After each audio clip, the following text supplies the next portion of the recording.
Hey everyone, welcome back to the channel. If you're someone who wants to understand what's happening in the world, but in a simple and clear way, you're in the right place. Imagine waking up one day, and suddenly fuel prices are rising, flights are getting expensive, and the world feels a little more unstable. And all of this is connected to one conflict, the US versus Iran war. Now the big question is this a short war that will end in a few weeks? Or are we slowly moving towards something much bigger? Let's break everything down in the simplest way possible. First, let's understand what this war actually is. Right now, the main sides are the United States and Israel on one side, and Iran on the other side. But this is not a simple one-on-one war. It's what we call a proxy war. That means different groups are fighting in different places, but they're all connected. For example, Iran is not just fighting directly, it is supported by groups like Hezbollah in Lebanon and Houthi rebels in Yemen. At the same time, the US is supporting Israel and also carrying out strikes. So instead of one battlefield, this war is spread across the entire Middle East. Now let's talk about what is happening right now. There are continuous airstrikes happening inside Iran, including in Tehran. The US and Israel are targeting military infrastructure. At the same time, Iran is launching missiles toward Israel, so both sides are actively attacking, not just defending, and it doesn't stop there. Hezbollah in Lebanon has joined the fight. Houthi rebels in Yemen are also launching missiles toward Israel. This is very important to understand, because now this is no longer just a two-country conflict. It is spreading across multiple regions. One of the most shocking recent developments is an attack near Qatar. A fuel tanker was hit by a missile in the Gulf region. Thankfully, no one was injured and there was no environmental damage. But this is still a very serious warning sign, because this area is one of the most important routes for global oil supply. Even a small disruption here can affect the entire world. At the same time, civilians are also getting affected. There are reports of injuries in Israel due to missile fragments. There are casualties in Lebanon due to airstrikes, and cities like Tehran are experiencing explosions, so this is not just a military conflict anymore. Ordinary people are also facing the consequences.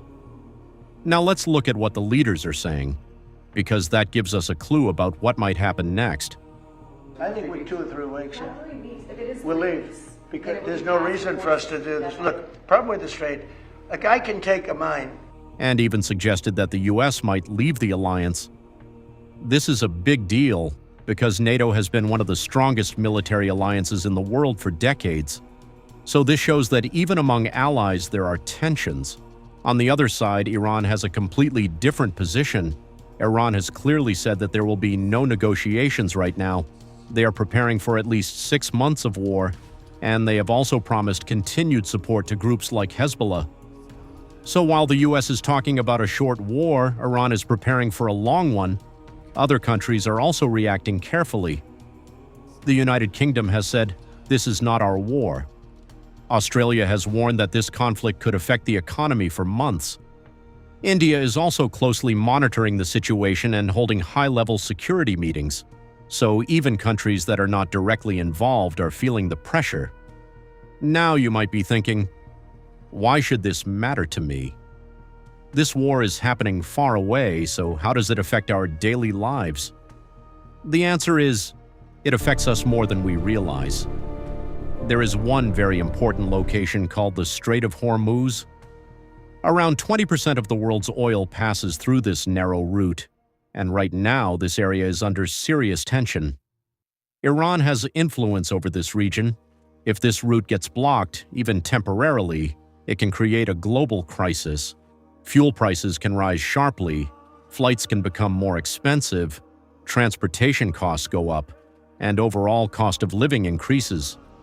We are already starting to see some of these effects. Fuel prices are increasing in some places. Markets are reacting unpredictably. Interestingly, stock markets have gone up slightly while oil prices dropped for a short time. This is because investors think the war might end quickly, but the reality is still uncertain, and that brings us to the most important question. What happens next? There are 2 possible scenarios. The first scenario is a short war, In this case, the US completes its objective quickly and pulls out in a few weeks. The situation stabilizes and global markets recover. This is the outcome that the US is currently suggesting. The second scenario is a long war. Iran continues fighting for months. More countries and groups get involved. The conflict spreads further across the Middle East. Oil supply gets disrupted, and the global economy takes a hit. This is the scenario that Iran seems to be preparing for. So right now, the world is standing at a very sensitive point. Things can calm down quickly, or they can escalate into something much bigger. To sum it up, this is not just a war between the US and Iran. It is a conflict that affects global power, oil supply, economies, and international relations. And even if we are not directly involved, we are still connected to its impact. So the next few weeks are going to be extremely important because they will decide whether this conflict ends soon or becomes a much larger global crisis.